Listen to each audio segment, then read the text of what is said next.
Pozdrav svima i dobro vi meni došli u najnoviji video. Danas za vas ponovo White Shark se vraća nazad sa Wakizashi modelom tastature. Ovo je jedna od najjeftinijih tastatura na njihovom sajtu, ali i pored te cene od nekih 25 evra, ovo je mehanička tastatura, znači plavi svičevi. Vidjet ćemo koji su svičevi, verovatno piše negde iza. Ja bih vas zamolio koji gledate da proverite kolika je cena za ovu tastaturu u Srbiji i da mi napišete u komentarima. Jako me zanima, ja nisam hteo da gledam zato što sam se prethodna 2 puta bukvalno šlogirao gledajući cene za one headsetove i za miš, šta je ono bilo, ne, bila neka druga tastatura. Uglavnom, cene su katastrofa kod nas. U normalnim zemljama ovo bi trebalo biti nekih 25 evra ili manje, u zavisnosti od toga da li je neka akcija u toku, da li imate neki kupon za popust ili šta već. Tako da ako gledate negde izvan Srbije, napišite mi za koliko novca najmanje možete da pronađete ovaj model. Mislim da je bitno da to istaknemo i da to ističemo uvek kako bi se nešto u budućnosti rešilo, znači po tom pitanju, jer ovo je stvarno katastrofa, znači sa onim prethodnim proizvodima, kolika je u stvari razlika u ceni. E sad, meni, sudeći po kutiji, po težini ove kutije, deluje kao da je ovo proizvod od nekih 20 evra, iskreno, jer ovo je toliko lagano, nisam otvarao, sad vidim da nisam ovo pokidao, znači ali nema veze, naći ću tu neki alat za to, da proverim dalje unutra zaista tastatura, jer ovo je stvarno previše lagano. Što se mene tiče, nemam sad neki nož tu u blizini, pa ću iskoristiti ovaj super oštri nastavak od ovog iFixita ili čega već, ali pre nego što ja to otvorim, da mi pogledamo prvo poruku sponzora, znači VIPKey, dakle to je jedini sponzor na kanalu, by the way, ovaj video nije sponzorisan, ja sam ovo samo dobio da istestiram i onda kasnije radim šta god hoću sa tastaturom. Znate šta to znači. Ajmo na poruku sponzora. U toku je najnovija VIPKey promocija za kupovinu Windowsa i Office paketa, koja vam korišćenjem specijalnog koda koji je ispisan na ekranu omogućava da uštedite čak 25% na ionako dosta niže cene. Windows 11 Pro, kao što vidite, na VIPKey sajtu košta oko 28 evra, međutim sve što je potrebno uraditi je da nakon ubacivanja u korpu ukucate kod VC20 u ovo polje na sajtu i cena mu pada na svega 20 evra. Ali šta ako Windows već imate i treba vam Office paket sa najpovoljnijom cenom? VIPKey trenutno ima i jednu od najboljih ponuda za Office 2016 Pro paket softvera, gde uz VC20 kod isti dobijate za svega 24 evra. Postupak za kupovinu je naravno identičan kao i kod Windows 11, unesete kod za popust, izaberete vama najbolji način plaćanja i aktivirate vaš novi softver prateći uputstva na sajtu.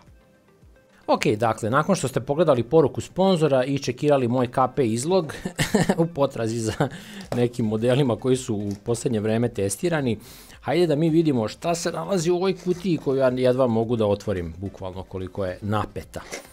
Jedna stvar, u odnosu na Hator proizvode, ove kutije su izdržljive, one njihove nisu iz nekog razloga, znači ono bi se već pocepalo 3 puta. Ok, vrlo jednostavna prezentacija, kao što ste primetili, ovo nije onaj premium proizvod, premium line od White Sharka, tako da neće imati neke dodatne sunđere sa strane i ne znam nija 5 godina garancije, kablovi neće biti recimo opleteni, mada ni tamo nisu bili kod nekih modela, ali dopada mi se ovo što je pod uglom, ovaj Type-C za tastaturu, pošto je konektor negde bočno. Ja imam jednu tastaturu koja je vrlo slična ovoj, ja mislim da postoje neke razlike u materijalima, malo ćemo da ih uporedimo i tastatura košta nekih 27 evra otprilike, proizvođač je Red Dragon, međutim, sigurno ste već pogodili, kod nas ne košta toliko, kod nas košta nekih 7.500 dinara, ali ja imam pod nekim drugim imenom, bila je jedno vreme jedna od najpopularnijih tastatura na mom kanalu, po pitanju tih recenzija i upita i svega ostalog, rađena je u saradnji sa nekim od tih kineskih sajtova i pa ima razlike, definitivno da ima razlike, sad tu mi je ova druga u blizini pa ćemo malo bolje to da uporedimo, mene samo zanima, da ovo je u potpunosti od plastike i čak je mačice se izvitoperila ovde, kao da je neko onako malo jače stisnuo i povukao. Pravo da vam kažem, uopšte ne sumnjam da ovo košta 25 evra. Znači, nije minus neki, pošto sam imao one MS Industrial tastature, ako se sjećate, koje su isto tako bile 20 evra, one su imale neke brown switcheve, ova ima plavi switch i meni ova tastatura izgleda kao da se iskrivila. Pa izgleda da i jeste. I čak jako i krcka. Znači, kvalitet, ne znam, ne bih ovo preporučio, verujte mi. Znači, evo već sad ovako pri vađenju iz kutije, ovo bi se moglo lako slomiti. Znači, nisam fan ovoga. Jako je savitljiva. Ne koristim ni neku ogromnu silu, plašim se da povučem malo jače da se ne raspadne. Pravo da vam kažem, ne preporučujem ovo baš za kupovinu, iskreno. Mislim da imate bolje alternative, ali morate iz Kine da poručujete, a vidjet ćete sad tu alternativu, znači ona ASUS Z11 tastatura koja se i dalje može naći za nekih 27-8 evrića. Što se tiče ovih switcheva, pravi ih neki YH, pretpostavljam da je to slično kao kod one prethodne. Switchevi su ok, onaj model je bio jako dobar, sad evo ne mogu imena da mu se setim, ali imam tu negde kutiju, verovatno. Sad ćemo da vidimo kako se to zvalo. Hamachi, jeste, Hamachi je u pitanju. Samo da vidim šta piše ovde na kutiji, ko tačno proizvodi ove switcheve. Da li je to stvarno taj isti proizvođač? Specifikacije, majko mu, anti-ghosting. Nije čak ni navedeno ko ih proizvodi. Interesantno, kaže 50 miliona klikova, 430 grama je tastatura teška, ABS plastika, full key rainbow LED backlit, anti-ghosting yes, full keys, a na sajtu piše 26 tastera je anti-ghosting, interesantno. Key switch mechanical blue, ima 63 i 64 tastera, ne znam šta to znači 63 i 64, možda neki ima dvostruku funkciju, dodatnu, mada vidim dvostrukih funkcija dosta na ovim tasterima, znači ceo F-red je i numerički deo, backspace je i del, ovo nije baš nešto lepo stabilizovano, mislim pogledajte kako se ljulja. Pravo da vam kažem, ovo je možda jedna od najlošijih tastatura koje sam imao na testu. Znači, kod mene uvek sve realno dobijate informacije, ja se nadam da se ovi iz White Sharka neće naljutiti, ali ovo je stvarno očajno. I ja ovo, verujte mi, ne bih ni preporučio, a ni koristio. Ali ajde da je pregledamo do kraja. Tastatura ima ovde neki odeljak, verovatno za onu ostavu onih što skidaju kapice. Ja mislim da to kod nekih modela postoji tako ugrađeno i ostavljeno je na nekima kao opcija. Neki tu stave, ne znam, ako je wireless model, pa stave onaj USB receiver. Tako da ima različitih namena za to.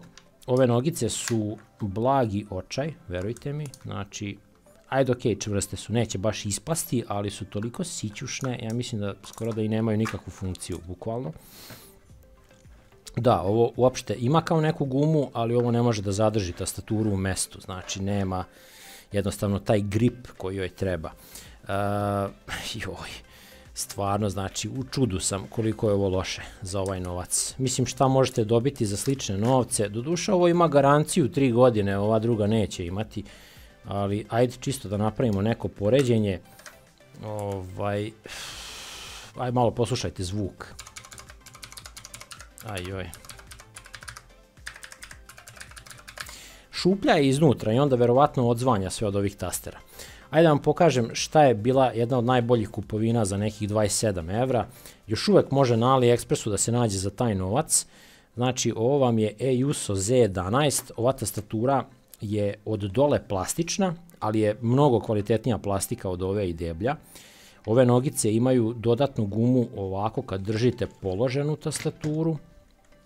Tako da, ok, mrda se i ona, ali ne baš ovako lagano ko ova, znači ova se kliže.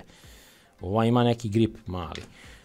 Same nogice nisu mnogo drugačije, ali su veće, dosta. I isto su obložene sa gumom ovde. Ja ovu tastaturu koristim svaki dan. Od kad je došla kod mene, znači ima već neke 3 godine, 4.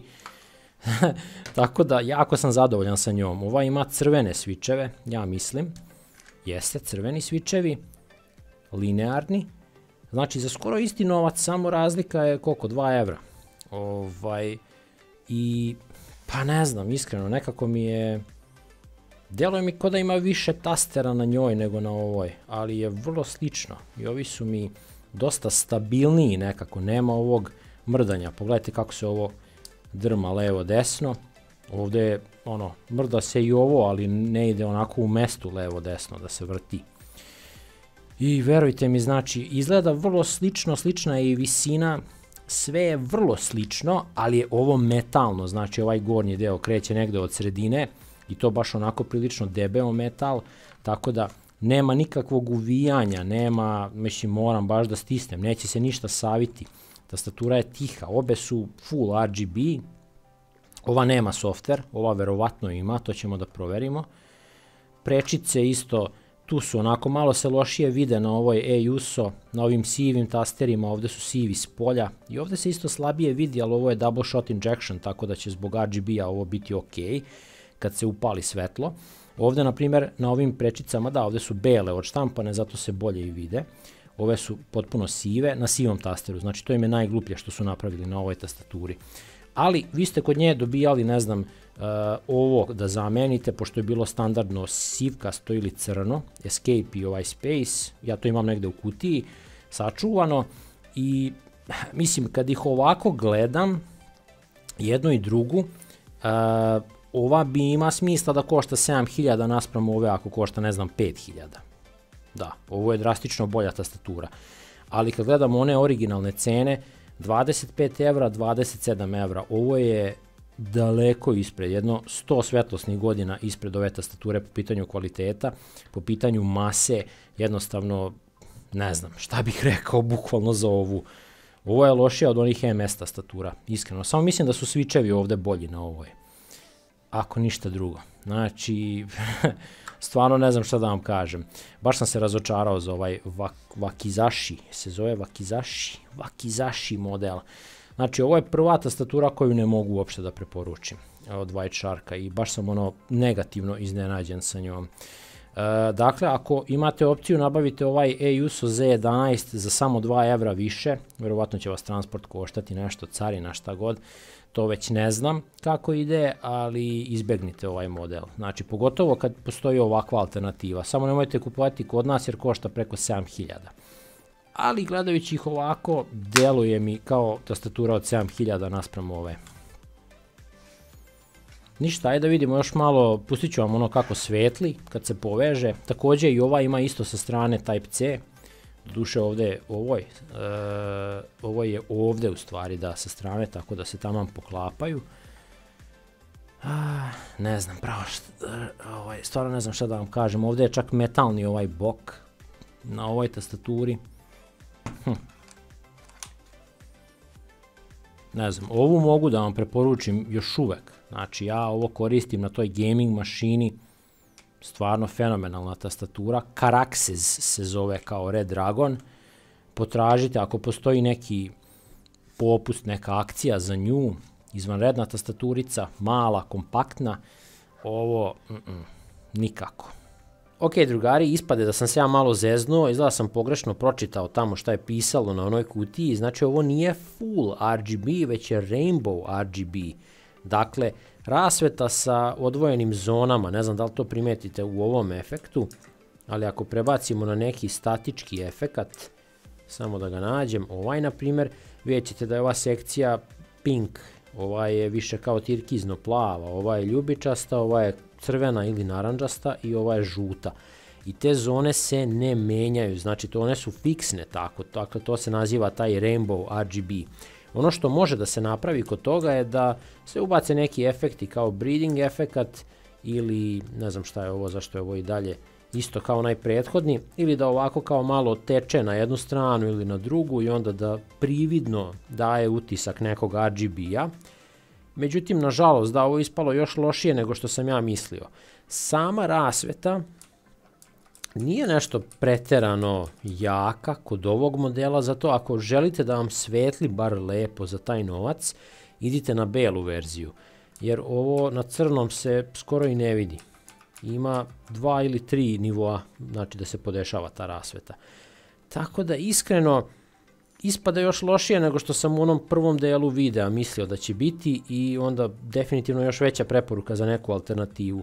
Znači to ne mora biti ona e-Juso, stavit ću vam link od Temua, kasnije sam ukapirao da ima i na Temu da se uzme i da birate, hoćete crveni, hoćete brown, hoćete plavi switch na toj tastaturi, tako da čekirajte taj link. Za ovo vam neću stavljati link jer ovo jednostavno ne mogu da preporučim.